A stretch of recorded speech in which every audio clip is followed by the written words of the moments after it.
नमस्कार, मैं डॉक्टर रेणु कुमारी आज के इस वीडियो में आप सबका स्वागत करती हूँ।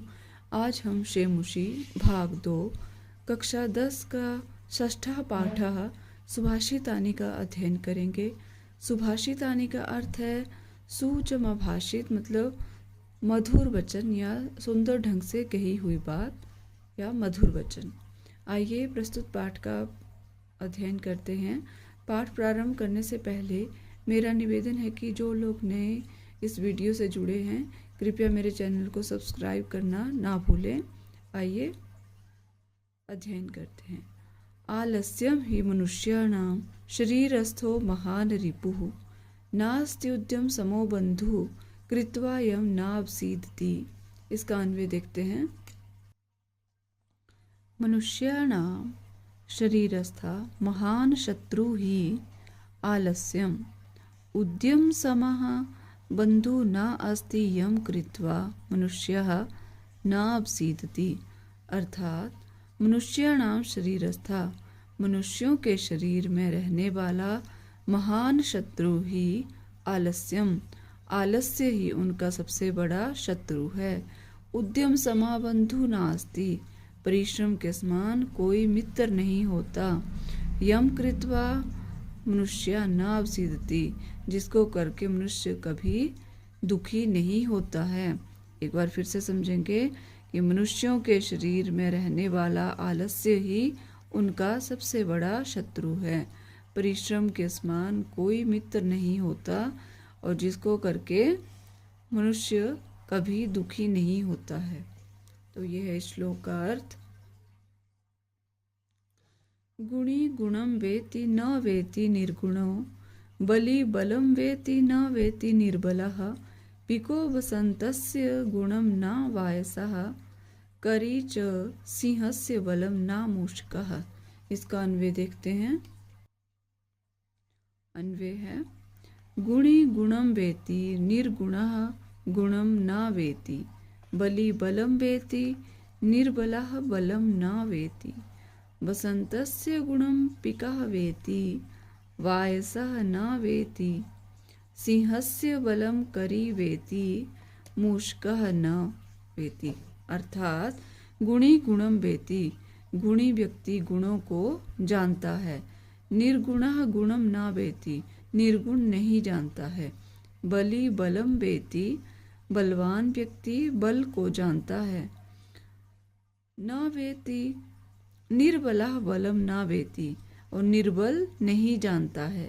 न वेति बसंतस्य गुणम पिकाः, और बसंत का गुण कोयल ही जानती है और कौवा नहीं जानता है।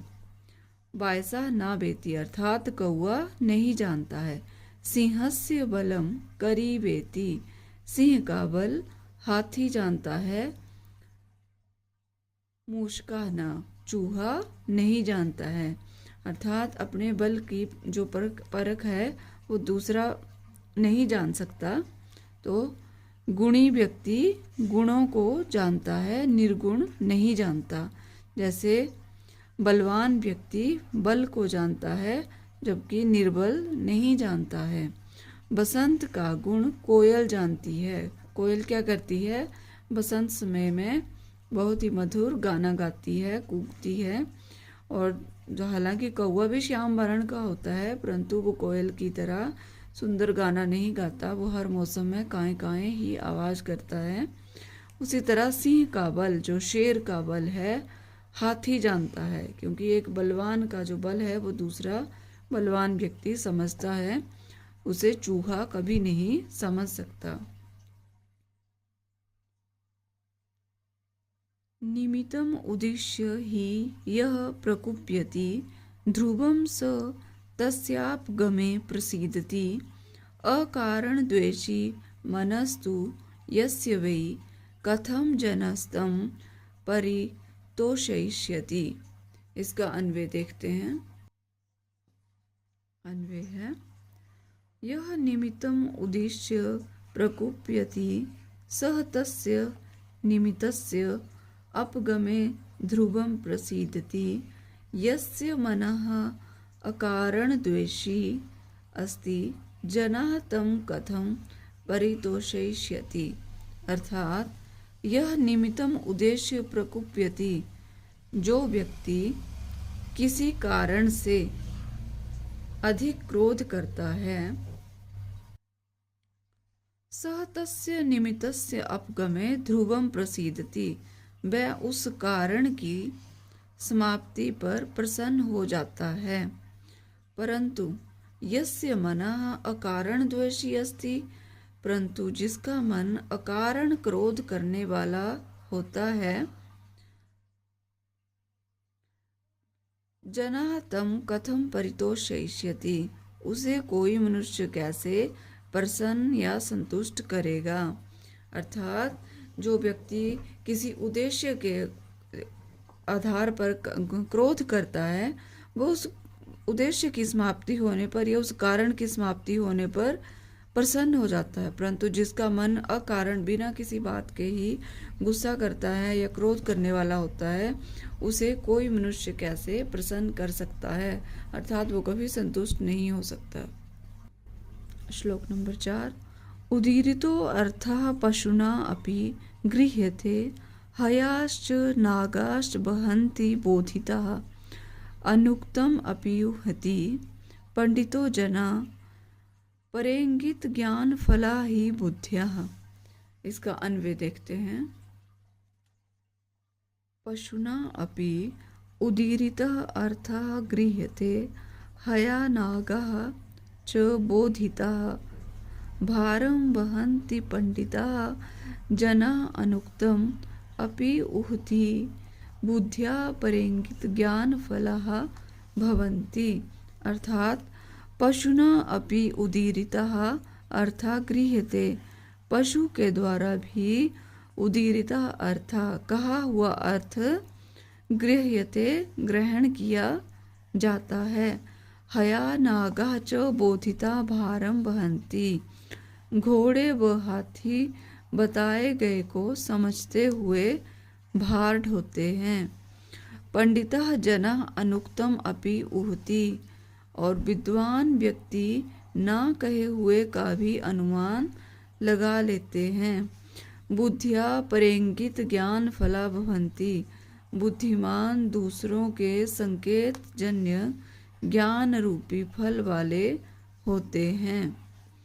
अर्थात संकेत मात्र से ज्ञान ग्रहण कर लेते हैं। कहने का अभिप्राय यह है कि कही हुई बात को तो पशु भी समझ जाते हैं। यदि आप किसी पशुओं से या घोड़े या गधे आदि से काम करवाते हैं तो उन्हें भी पता है कि हमने इस रास्ते से जाना है, यहाँ से बोझा उठाना है और वहाँ पर दूसरी जगह पर हमने उसे रखना है, तो वो भी वो समझते हैं। परंतु विद्वान व्यक्ति तो वही है जो बिना कहे हुए बात का भी संकेत से ही ग्रहण कर लेता है। तो ये है श्लोक नंबर 4। क्रोधो हि शत्रु प्रथमो नराणाम, देह स्थितो देह विनाशनाय, यथा स्थिता काष्ठगतो हि वह्नि, स एव बहिर्दहते शरीरम। इसका अन्वय देखते हैं। ही नराणाम देह विनाशनाय प्रथमा शत्रु देह स्थिता क्रोधः, यथा काष्ठगता स्थिता वह्नि काष्ठम एव दहते, तथैव शरीरस्था क्रोधः शरीरम दहते। अर्थात ही नराणाम निश्चय ही मनुष्यों के देह विनाशनाय प्रथमा शत्रु, शरीर का विनाश करने वाला प्रथम शत्रु, देह स्थिता क्रोधा, उनके शरीर में स्थित क्रोध है। यथा जैसे काष्ठगता स्थिता वह्नि, लकड़ी में स्थित अग्नि या ज्वलनशीलता, काष्ठम एव दहते, लकड़ी को जलाती है। तथैव शरीरस्था क्रोधा, उसी प्रकार शरीर में स्थित क्रोध ही शरीरम दहते, शरीर को जलाता है। कि जिस प्रकार निश्चय ही मनुष्यों के शरीर का विनाश करने वाला प्रथम शत्रु उनके शरीर में स्थित क्रोध है, जैसे लकड़ी में स्थित अग्नि या ज्वलनशीलता का जो गुण है वही लकड़ी को जलाता है या जलाती है, उसी प्रकार शरीर में स्थित क्रोध ही शरीर को जलाता है। क्रोध करने से हमारा शरीर जो है वो कई प्रकार के विकारों से ग्रसित हो जाता है और धीरे धीरे हमारा शारीरिक सौंदर्य भी समाप्त होता जाता है। श्लोक नंबर 6। मृगा मृगैः संगम अनुव्रजन्ति गावश्च गोभिः तुरगा तुरंगैः मूर्खाश्च मूर्खैः सुधिया सुधीभिः समानशील व्यसनेषु सख्यम। इसका अन्वय देखते हैं। मृगा मृगैः सह गावश्च गोभिः सह तुर्गा तुर्गैः सह मूर्खा मूर्खैः सह सुधिया सुधीभिः सह अनुव्रजन्ति समानशील व्यसनेषु सख्यम भवति। अर्थात मृगा मृगैः सह हिरण हिरणों के साथ, गोभी सह गावश्च गोभी सह गायें गायों के साथ, तुर्गा तुर्गई सह घोड़े घोड़ों के साथ, मूर्खा मूर्खई सह मूर्ख मूर्खों के साथ, सुधिया सुधीभी सह विद्वान विद्वानों के साथ, अनुव्रजन्ति रहते हैं, समानशील व्यसनेषु सख्यम भवति उनका अनुसरण करते हैं। अर्थात समान आचरण व आदत वालों में ही मित्रता होती है। जिनके गुण एक समान होते हैं, जो स्वभाव एक रखते हैं, वो ही आपस में मित्रता करते हैं। जिनकी समझ या गुण एक से ना मिलते हों, उनमें मित्रता नहीं होती है। अतः इसीलिए कहा गया कि हिरण हिरणों के साथ, गायें गायों के साथ, घोड़े घोड़ों के साथ और मूर्ख मूर्खों के साथ तथा विद्वान विद्वानों के साथ रहते हैं या उनका अनुसरण करते हैं। इसी प्रकार समान आचरण व आदत वालों में ही मित्रता होती है। श्लोक नंबर 7। सेवितव्यो महावृक्षः फलछाया समन्वितः यदि दैवात् फलं नास्ति छाया केन निवार्यते। इसका अन्वय देखते हैं। फल छाया समन्विता महावृक्षा सेवितव्यः दैवात् यदि फलं नास्ति तर्हि वृक्षस्य छाया केन निवार्यते। अर्थात फल छाया समन्वितः फल और छाया वाले महावृक्षा सेवितव्या महान वृक्ष आश्रय के योग्य हैं।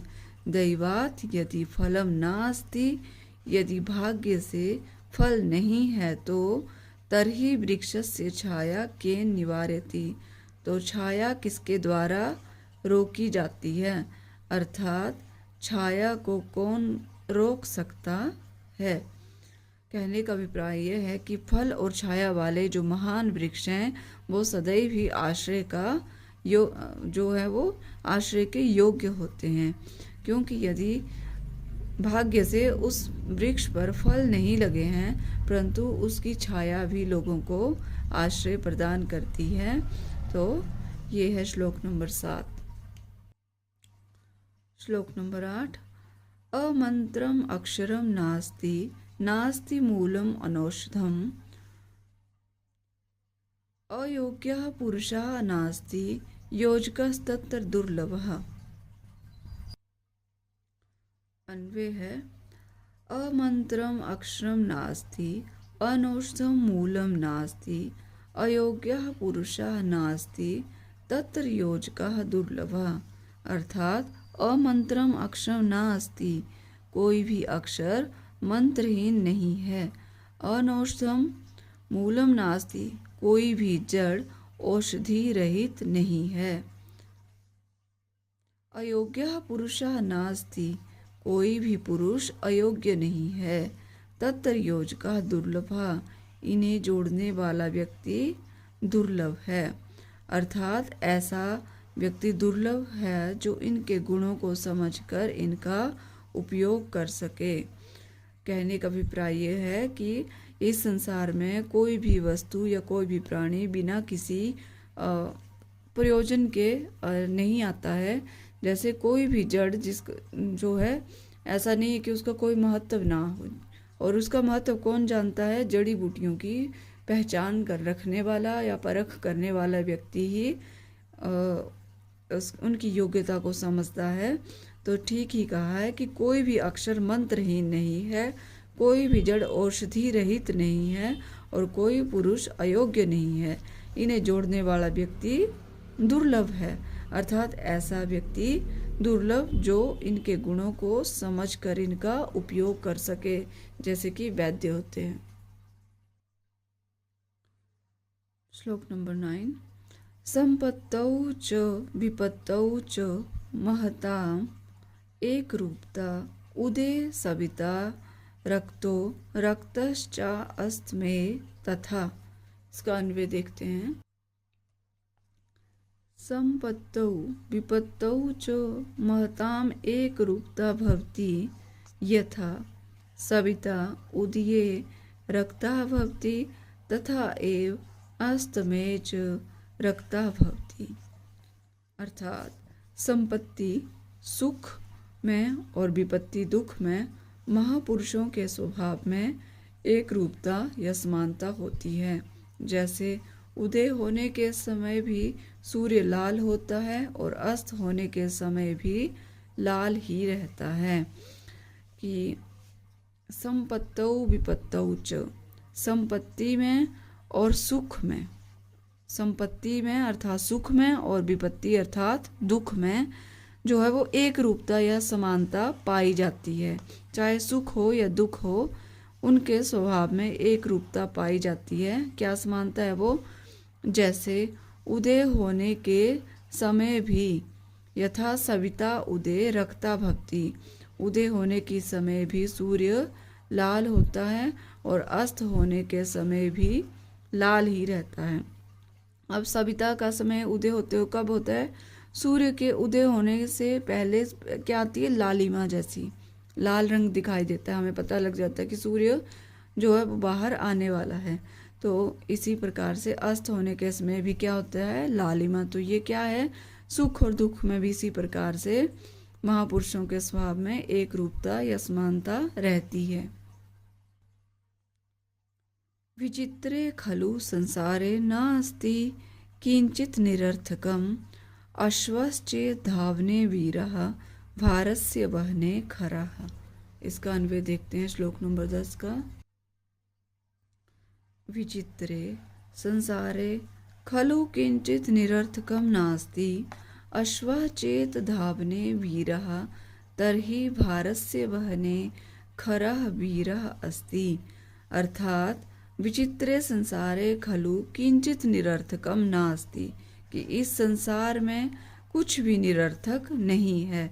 अश्वा चेत धावने वीरा, यदि घोड़ा दौड़ने में, अश्वा चेत धावने वीरा, अगर दौड़ने में घोड़ा वीर है तो तरही तो भारत से बहने खरा वीरा अस्ति, तो गधा खरा होता है गधा।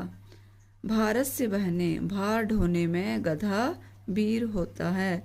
अर्थात संसार में सबका अपना अपना महत्व है, कोई भी व्यर्थ नहीं है, सबकी अपनी योग्यता है। हमें किसी को भी ऐसे अयोग्य या बेकार नहीं समझना चाहिए। सब प्राणियों की अपनी अपनी एक अच्छी क्वालिटी होती है, उसके विषय में बताया गया है। तो ये है हमारा सुभाषितानी पाठ। इसमें विभिन्न जो हमारे ग्रंथ हैं उनसे 10 श्लोक अलग अलग ग्रंथों से लिए गए हैं और सुभाषितानी इनको नाम दिया है, जो ज्ञानवर्धक बातें इनके माध्यम से बताई गई हैं कि किसी को भी हमें कम नहीं समझना चाहिए। आइए अब इस पाठ का अभ्यास करते हैं। ये है इस पाठ से संबंधित शब्दार्थ। विद्यार्थी इनका अध्ययन अवश्य करें, इससे पाठ का अर्थ समझने में आसानी रहेगी। अभ्यास प्रश्न नंबर 1। अधोलिखितानां प्रश्नानां उत्तराणि संस्कृत भाषया लिखत। नीचे लिखे गए प्रश्नों के उत्तर संस्कृत भाषा में लिखें। क केन समा बंधु नास्ति, किसके समान बंधु नहीं होता है। उद्यमेन समः बंधु नास्ति, परिश्रम के समान दोस्त नहीं होता है। ख बसंतस्य गुणम कह जानाति, बसंत का गुण कौन जानता है? इसका उत्तर है बसंतस्य गुणम पिकः जानाति, बसंत का गुण कोयल जानती है। ग बुद्ध्या कीदृश्या भवन्ति, बुद्धिमान लोग किस प्रकार के होते हैं? बुद्ध्या परेंगित ज्ञान फला भवन्ति, बुद्धिमान लोग ना कही हुई बात को भी समझने वाले होते हैं। घ नराणाम प्रथमा शत्रु कह, मनुष्यों का प्रथम शत्रु कौन है? घ आंसर है नराणाम प्रथमा शत्रु देह स्थिता क्रोधा अस्ति, मनुष्यों के शरीर में स्थित क्रोध ही उनका पहला शत्रु होता है। सुधिया सख्यम केन सह भवति, उत्तर है सुधिया सख्यम सुधि भी सह भवति, ये गुणियों की मित्रता गुणवान लोगों के साथ ही होती है। अस्माभिः कीदृशा वृक्षा सेवितव्यः, हमें किस प्रकार से वृक्ष की सेवा करनी चाहिए? अस्माभिः फल छाया समन्वितः महावृक्षा सेवितव्यः, हमें फल और छाया प्रदान करने वाले महान वृक्ष की सेवा करनी चाहिए। प्रश्न नंबर 2, अधोलिखिते अन्वयद्वये ऋक्स्थान पूर्तिम कुरुत, नीचे लिखे गए जो अन्वय हैं दिए हुए, अन्वय हैं 2 श्लोकों के दिए हुए, उनके स्थान वहाँ पर ऋक् स्थान की पूर्ति करें। तो आइए करते हैं अन्वय में ऋक् स्थान की पूर्ति। यह निमित्तम उद्देश्य प्रकुप्यति तस्य अपगमे स ध्रुवं प्रसीदति, यस्य मनः अकारण द्वेषी अस्ति जनः तं कथं परितोषयिष्यति। ख है विचित्रे संसारे खलु किंचित निरर्थकं नास्ति, अश्वः चेत धावने वीरः खरा भारस्य वहने वीरः भवति। प्रश्न नंबर 3, अधोलिखितानां वाक्यानां कृते समानार्थकान् श्लोकांशान् पाठात् चित्वा लिखित। अधोलिखितानां नीचे लिखे गए वाक्यों में समानार्थक श्लोक के अंश को चुनकर लिखें। यहाँ आधा वाक्य दिया है, हमने इसके अधूरे वाक्य को लिखना है और इसे पूरा करना है। जो समान अर्थ से मिलता हुआ है, अधूरा नहीं है, इससे मिलते जुलते अर्थ का जो वाक्य है उसे हमने अपने श्लोक में जो आया पाठ में, उससे हमने इसे पूरा करना है। विद्वान एव को है विद्वान एव विद्वान स एव भवति, यह अनुक्तम अपि तथ्यम जानाति। इसको पूर्ण करेंगे। अनुक्तम अप्युहति पंडितो जनः, जो बिना कही हुई बात को भी कह ले वो पंडित लोग हैं। ख मनुष्य समस्वभावै जनैः सह मित्रतां करोति, मनुष्य समान स्वभाव वाले लोगों के साथ ही मित्रता करते हैं। तो इसमें समानार्थक जो है समानशील व्यसनेषु सख्यम। ग परिश्रमं कुर्वाणः नरः कदापि दुखम न प्राप्नोति, परिश्रम करने वाला मनुष्य कभी दुखी नहीं होता है। समानार्थक है नास्ति उद्यम समो बंधु कृत्वा यम नावसीदति। घ महान्तः जनः सर्वदैव संप्रकृत्या भवन्ति, इसका समानार्थक है संपत्तौ च विपत्तौ च महताम एक रूपता, संपत्ति और विपत्ति में एक समान विशेषता पाई जाती है। प्रश्न नंबर 4, यथा निर्देशम परिवर्तनम विधाय वाक्यानि रचयत। नीचे जो वाक्य दिए गए हैं इनमें निर्देश जैसा दिया गया है उनके अनुसार वाक्य में परिवर्तन करें। गुणी गुणम जानाति, इसके परिवर्तन करना है बहुवचन में, तो बहुवचन में होगा गुणिनः गुणान जानन्ति। पशु उदीरितम अर्थम गृह्णाति, पशु कहे हुए अर्थ को जानते हैं। कर्म वाच्य में परिवर्तन करेंगे। पशुना उदीरितः अर्थः गृह्यते। मृगाः मृगैः सह अनुव्रजन्ति से एक वचन में बदलना है। मृगः मृगेण सह अनुव्रजति। कः छायां निवारयति, कर्म वाच्य में इसका परिवर्तन करना है। केन छाया निवार्यते, प्रश्नवाचक चिन्ह आएगा। तेन एव वह्निना, वह्निना शरीरम दह्यते, इसे कर्तृवाच्य में बदलना है। सह एव वह्नि शरीरम दहति, सह एव वह्नि शरीरम दहति, यह कर्तृवाच्य। प्रश्न नंबर 5, संधि अथवा संधि विच्छेदम कुरुत। यहाँ कुछ वाक्य तो नहीं, पद दिए गए हैं, उनका हमने संधि अथवा संधि विच्छेद निर्देश के अनुसार करना है। न अस्ति उद्यम समः, नास्ति उद्यम समः। तस्य जमा अपगमे, तस्यापगमे। अनुक्तम जमा अपि जमा उहति, अनुक्तम अप्युहति। गावः जमा च गावश्च। न जमा अस्ति नास्ति। रक्तः जमा च रक्तश्चास्तमे। योजकः तत्र, योजकस्तत्र। इसका आ भाग है। समस्त पदम विग्रहम लिखत, समस्त पद अथवा विग्रह करें। उद्यम समः, उद्यमेन समः। शरीरे स्थिता, शरीरस्थः। निर्बलः, बलेन रहितः।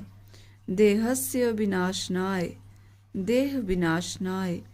महावृक्षः, महान् च असौ वृक्षः। समानशीलं व्यसनं येषां तेषु, समानशील व्यसनेषु। अयोग्यः न योग्यः। प्रश्न नंबर 6, अधोलिखितानां पदानां विलोम पदानि पाठात् चित्वा लिखत। नीचे लिखे गए पदों में से विलोम पद को चुनकर जो पाठ में दिए गए हैं उन्हें लिखें। प्रसीदति, अवसीदति। मूर्खः, पंडितः, विलोम शब्द लिखना है। बलि, निर्बलः। सुलभः, दुर्लभः। संपत्तौ, विपत्तौ। अस्त में उदये। सार्थकम, निरर्थकम। प्रश्न नंबर 7, संस्कृतेन वाक्य प्रयोगम कुरुत। संस्कृत में वाक्य का प्रयोग करें। वायसः, को है वायसः कौआ। वायसः कृष्ण वर्णा भवति, कौआ काले रंग का होता है। निमित्तम, भवतः आगमनस्य निमित्तम किम, आपके आने का कारण क्या है। सूर्यः, सूर्यः पूर्व दिशायाम उदेति, सूर्य पूर्व दिशा में उदित होता है। पिकः, पिकः बसंते मधुरम गायति, कोयल बसंत समय में मधुर गाती है। वह्नि, अग्नि। देवानां मुखम वह्नि भवति, देवताओं का मुख अग्नि है। तो ये है हमारा पाठ सुभाषितानि। मैं आशा करती हूँ कि आपको ये पाठ अवश्य पसंद आएगा, वीडियो अच्छा लगेगा।